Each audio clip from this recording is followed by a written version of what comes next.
AITA for being mad at my parents that they got my older brother a car for his 18th birthday and not on mine, and then causing the whole family to be up in arms about it till they came through. Plus, 2-year new update March 8th, 2022. Okay, I know the title sounds like I'm spoiled, but hear me out. My brother, 20, got a car for his 18th birthday. Not a new car or anything. It was a 20-year-old Lexus that was in pretty good shape, and he rubbed it in my face for the rest of the time he was in senior year of high school. Compared with my brother, I get just as good of grades as he does, better in some cases even. I worked my hardest in the hope of fairness. I even did some volunteering cleaning up garbage in my local area. Then my 18th birthday came and went a few weeks ago, and the only thing I wanted, the only thing I was hoping for was a car. I wasn't expecting something like a new car or a sporty car, just something reliable like my brother got. The party wasn't anything like my brother's 18th. For his 18th, my mom baked the cake herself. It was a delicious layered chocolate pudding cake. I got a sheet cake from the supermarket. For his, they got a DJ. For mine, it was my dad's old boombox with a couple of mixed CDs. We went through whole party, and I figured my parents might have just been waiting to spring a surprise gift on me. But that didn't happen. I asked them as things were wrapping up why there was no car when my brother got one, and they said that they felt like he'd worked harder for it. I asked what he did that I didn't do, because I did all of that and more. My grandma was nearby and heard everything, and then she asked them why as well. She ended up lecturing my parents that she was very, very disappointed in them for showing favoritism. Then she proceeded to announce to everyone still there that my parents thought it fine to get their firstborn son a car and DJ, but not their second. And then she even pointed out how much harder my parents tried for my brother's 18th birthday than they had for mine. My uncle was the first to stand up and say something, then everyone else who'd not left yet. I ended up just walking away and going to my room to sit and think. I got a few I'm sorry calls from relatives, and my grandparents convinced me to go out with them for the evening. But when I got back, my parents were pissed and told me I'd shamed them to the whole family. I just walked past them because I didn't want to fight. The next few weeks went by with the silent treatment between us. But then a few days ago, my parents suddenly surprised me with a white 98 Subaru Legacy that runs great. They practically threw the keys and the title in an envelope at me and said to have fun. I got the car, and they're paying for insurance for the next 6 months like they did for my brother. I know a car isn't really a right, but a privilege, so I feel like I've essentially blackmailed my parents into getting me one. AITA for how all this played out. Edit. I would like to clarify a few things. My parents make pretty good money and also don't go out of their way to live lavishly by choice. They've always been moderate in everything they buy or do. Though if anything is stretching their finances, it's my brother's college tuition. He got a partial scholarship and my parents are paying the rest. I don't and never intended to ask for the same treatment on that. I want to work and pay my own student loans. Now that I have the car, I'm already looking into getting a part-time job. This also isn't a gender thing as I'm male like my brother. The bill of sale for the car I got says my parents paid $1,600 for it. My brother's car cost them about $3,000 plus if I remember, but I don't see it as a money issue. I actually really love the Subaru and told my parents so. They did not share my enthusiasm. I also did try to talk about a car with my parents a few times last year, but they always dodged the conversations about the topic. I figured if I talked about it too much, it'd ruin it, and so I stopped. I would have felt like a brat to keep talking about getting an imaginary car, so I learned to just stay silent and hope. I can't go stay with my grandparents because they live in a one-bedroom condo. There isn't enough room for other people. After all their kids grew up, my grandparents decided to downsize to make their eventual retirement easier. Also, my grandparents know all of the details already, and they tell me that I didn't do anything wrong, and we're already planning on confronting my parents quietly over the car issue. But they took the chance to take care of the matter when they heard me asking my parents about it. As for my brother's 18th birthday party, it was held in 2020 during basically the height of the pandemic. Honestly, we shouldn't have had a big party like that at the time, but my parents insisted. As for my brother himself, he barely speaks to me, even before he left for college. He didn't show up for my 18th birthday party, and I figured that's just because he's busy with college, and he's not even in the same state as us anymore. Honestly, I haven't seen or heard from him since Christmas, and even then, the most I got out of him was a mild greeting. I did thank my parents for the car, enthusiastically thanked them even, but they've barely said a word to me after giving me the Subaru, and when I thanked my parents, they brushed me off and just went inside. It kind of gave off the vibe that they were letting a brat play with his new toy, which was pretty upsetting, and one of the reasons I made this post. Edit 2. There was one more thing I forgot to say. I was really hoping to get the car because I literally couldn't get a part-time job without one. We don't live in the city, and we're 10 miles from the nearest public bus stop. I've always had to get rides to go anywhere. Now that I have the Subaru, I intend to look for a part-time after-school job as soon as I can. Edit 3. Since it came up in so many messages, I want to clarify that when I went to talk to my parents after the party, it wasn't in front of the rest of the family. I intentionally spoke with them in another room and was supposed to be out of earshot of everyone else there. But my grandma eavesdropped and then barged in to start lecturing my parents about their actions, and that's what caused the crap storm to start. Update August 25th, 2022, 5 months later. I've not logged onto this account in roughly 5 months, so now I can tell you all the rest of what happened before college starts. But before that, there's some things I want to get out of the way from previous commenters and messengers. I literally needed a car because there was no way for me to get a job without one. I had no personal transportation and live over 10 miles from the nearest bus stop. So for those who kept telling me to give the car back because they think I was either too spoiled and to accept life is unfair, or that I shouldn't take handouts, or I shouldn't accept gifts from crappy parents, etc., please just stop. My inbox was so crammed full when I logged back on that it took some time to go through it all. It doesn't really matter anyway, though. I did get a part-time job that later went full-time for the summer after I graduated, but 3 weeks into working part-time, the Subaru blew the head gasket while on the highway at like 45 miles an hour. The temp gauge redlined and I had to pull over and call for help. My grandparents took a look at the car and found that someone had ran a lot of gasket sealer in it, and it was still in the coolant. The car was basically band-aided back together before my parents bought it, and was then barely hanging on by a thread. It drove great, and I was never pushing the car hard as I'm kinda a slow driver. My parents claimed no prior knowledge of the problem, but their only real reaction was to shrug and say it was karma for making them get me the car in the first place. Well, that was a mistake because my grandparents were right there to witness that, and they tore into my parents like none other. My grandma told me to go wait in my room and let them sort this out. It was 2 hours before I was called back into the living room. My parents were on the couch and both looked like they'd both been metaphorically hit by a truck. My uncle and 2 other relatives were there now too. My grandparents had gotten it out of them that when they bought the car, they just looked for the cheapest thing they could find close in the area that still ran and bought it no questions asked. They didn't even bother to inspect the car, let alone properly read the ad for it. My uncle, who knows a thing or two about cars, told me that the engine would basically need to be rebuilt because the head gasket warped the block and it had cost more than the car is worth to fix it. I had to call into work and tell them I was unable to make it in because my car was dead. They understood and basically put me on a sort of unpaid leave for the moment. Now I want to point out that what happens next, I had no involvement with. My grandparents just told me to chill for a while and let them and my parents take care of this, and they did. A few days later, they came back with a 1999 Honda Civic hatchback with 180,000 miles on it. It was white like my Subaru was and drives great. It's not all-wheel drive like the Subaru was, but it's great on the road and gets better gas mileage. There was also a list of all recent repairs done to the car, things like a new radiator and stuff. My uncle also went over the car before giving it the okay. I thanked everyone profusely. My parents, though, had all the elation of Ben Stein on Valium. They said very little and just walked away. There wasn't even that vibe they had last time of acting like they were giving a new toy to a brat. If I could put it to words, the way they acted was just pure defeat. The Subaru got resold later for $400 since that was the best we could get for it with the blown head gasket, and that money was put into my savings. That's only one half of what happened, though. You see, when I said I did better in school than my brother, I wasn't kidding. My brother got a 30% scholarship after he finished high school. Well, I got a 50% one. Not at the same college, of course, but at one comparably good that was also closer. To say my parents were shocked is an understatement. Of course, they just both looked unhappy as soon as the shock wore off. I decided it wouldn't be a good idea to poke the bear by asking them about it, but my grandma thought otherwise and poked that bear. And I mean really poked it. First, she asked if my parents were happy for me, and they claimed they were, but really didn't show in their attitudes. So my grandparents finally asked what their problem was. Why did they dislike me? Their second son was doing great and even went above expectations, and they can't be happy about it? Did they want me to fail? Were they hoping I'd fail? What is the deal? My mother looked really upset, and my father couldn't look me in the eyes. They both meekly said they were happy for me, and managed to say they want me to take the world by storm when I go to college, and even said they'll help pay some of my tuition as well, just like they are for my brother. My grandparents both sharply said that they better keep their word, because there should never have been any favoritism, period. I thanked my parents for their help, got a light if not limp handshake from my father, and a very stiff hug from my mother. It all felt so forced. I was, and still am, extremely thankful for the car and the tuition, but my parents just drained the room of all emotion. I ended up asking if my grandparents knew what it was that made my parents act this way. I asked if I was an accidental pregnancy or something, and they gave me the "it's time we told you" look. Well, I'm not adopted like so many asked, but I was unplanned, sort of. You see, my parents wanted both a girl and a boy, but got 2 boys instead. My brother came out as a boy, so my parents were really hoping to get a girl on the next go, and they had a prior agreement to stop after 2 kids. They never got a girl. My grandma told me they refused to find out my gender till after I was born. They were convinced I'd be born female, and they'd bought a lot of baby stuff for a girl, and they didn't get a girl. My grandma said I ended up using all of my brother's hand-me-downs till I was 3 years old, because my parents had bought so much girl stuff in advance that they couldn't use, so I was just a disappointment to them from the time I was born. My grandparents said that they know my parents are screwed up, but they've been the way they are for so long now that there's no point in expecting them to change.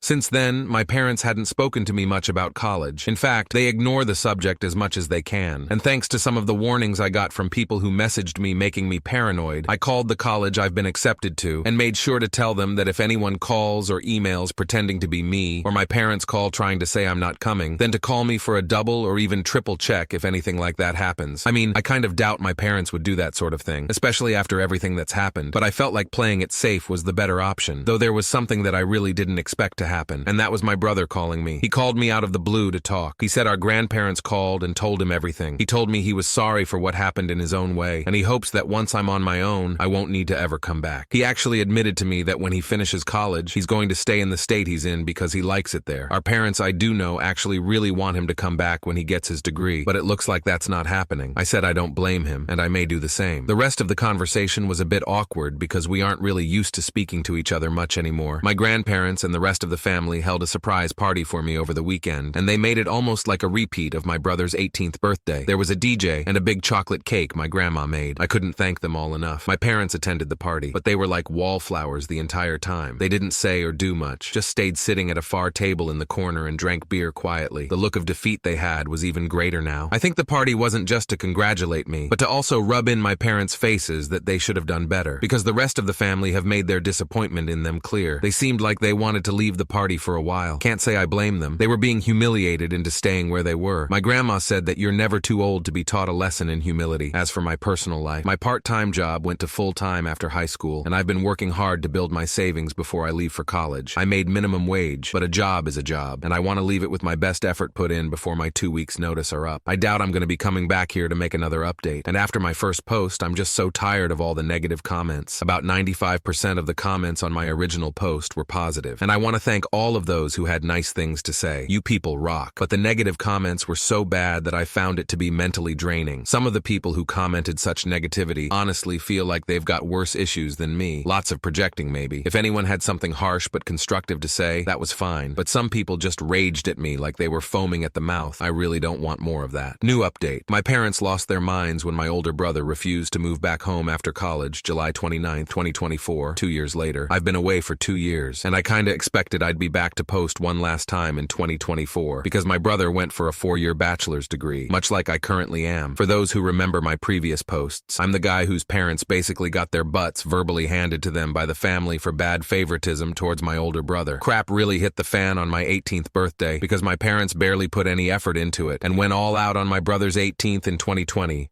During the pandemic. They even managed to get a DJ for the party, and then they presented him with a car. Well, on my 18th, I got no car, or even anything close to a similar party. Even though my academic standing was better than my brother's, I basically worked too hard for my parents' approval, and never got it. When I asked them why my brother got a car, and not me, they claimed my brother worked harder for it, which was later confirmed to be not true when I got a bigger scholarship. My grandma happened to be eavesdropping, and laid into my parents. Then she got the rest of the family involved, and for the record, they were planning on getting involved anyway. My grandma just stepped things up right then.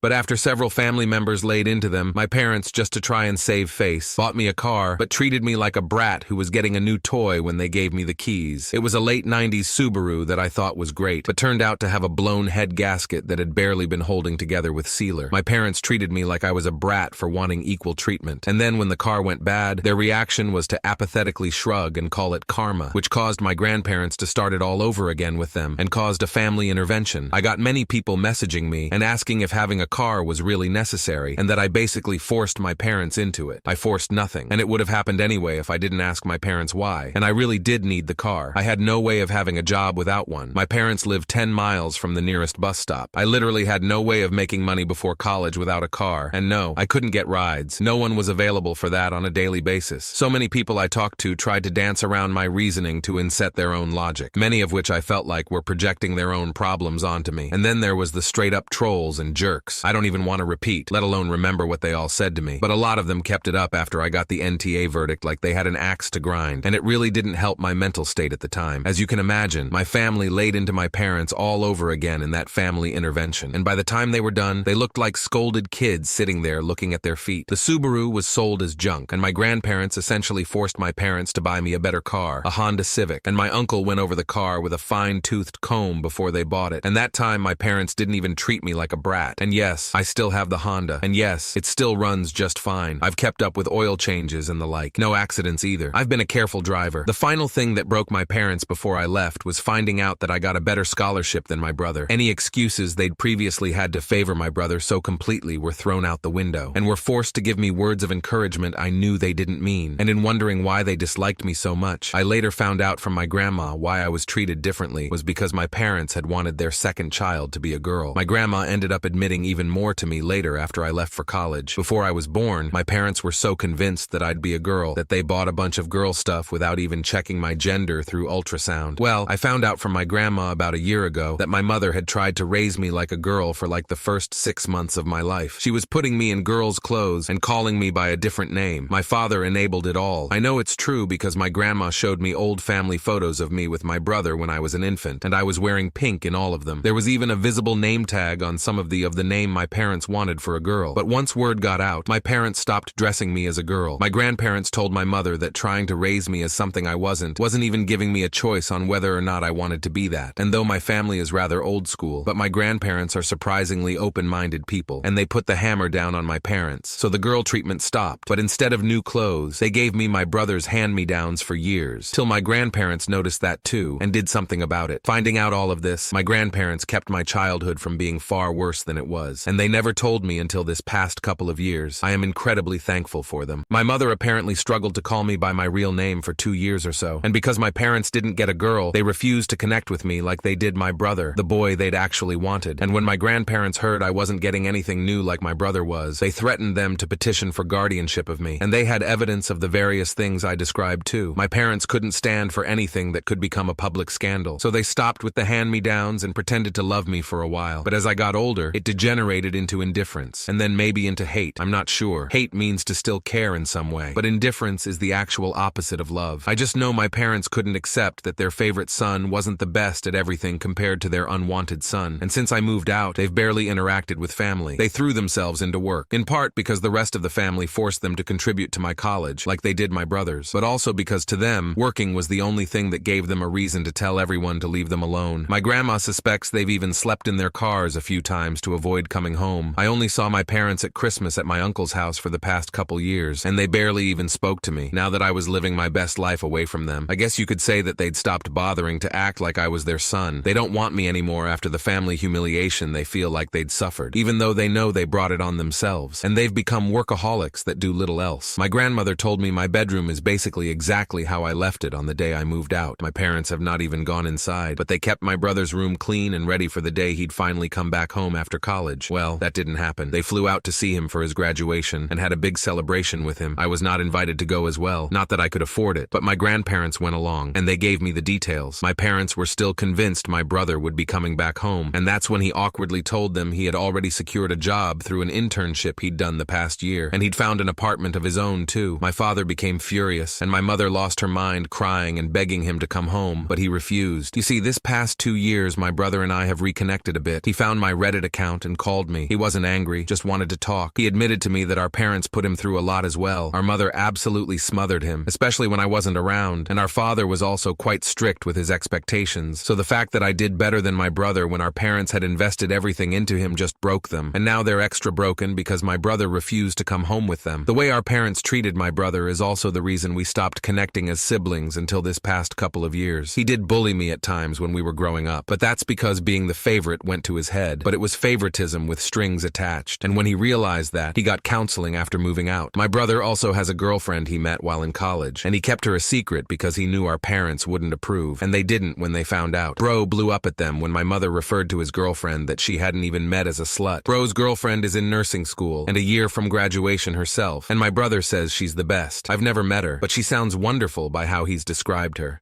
My grandma told me my mother went so far as to hire a private investigator to find out who my brother's girlfriend was, and was irritated to know that she was squeaky clean and from a good family on the same side politically too. But in her mind, she was the reason my brother wasn't coming back, even though Bro made it clear he'd decided that before even meeting his girlfriend. My father had basically become stoically silent about it from what I heard, but my mother let it slip to my brother that she'd hired a detective, and my brother gave our parents a piece of his mind, and this led to a whole argument about how they gave him everything, and he was ungrateful for not coming back. But he called them out that being the favored child is abuse too, because they nearly made him like them. It broke my parents to hear that. My brother told our grandparents, and they staged another family intervention, one I was even involved in through video call. My parents tried to not even pay attention to me, but even bro told them to talk to me. We all told them enough was enough. They have 2 sons, and they needed to start treating us fairly, because they let something as idiotic as not being born the gender they wanted to ruin their love for me from day one. And pardon my language on this next part. My father hit his breaking point and yelled, "You want us to admit we F up? Well, yeah, we did. What do you want us to F do? Time F travel? We're paying for part of his F college too. What more does he F want from us?" Things ended very poorly in that intervention. My mother cried that she was sorry to me, but even then I still didn't feel her heart was in it, because she didn't spend much time apologizing to me at all before moving on to my brother through the phone he was video calling from, and she spent a long time crying and apologizing to him until he told her to go back and actually apologize to me like she meant it. That's when my father grabbed the phone and shut it off. Then he just sat down and told everyone to leave. The last thing my grandparents said to my parents was that they were so disappointed in them, and maybe losing both sons showed them they should never have favored one. Right now, my parents are not on speaking terms with the rest of the family. My grandma heard a rumor they may be planning to move, but they have a paid-off country house and great careers. I feel like they'd be fools to move, but since my brother isn't going back, and I'm likely not either, I suppose it's not really an issue. I kinda doubt they'd welcome me in if I came to visit after the crap that went down. I am still thankful to them for helping to pay for my college. My student loans were significantly reduced thanks to them. But as parents, I think we can all agree they just didn't do a good job.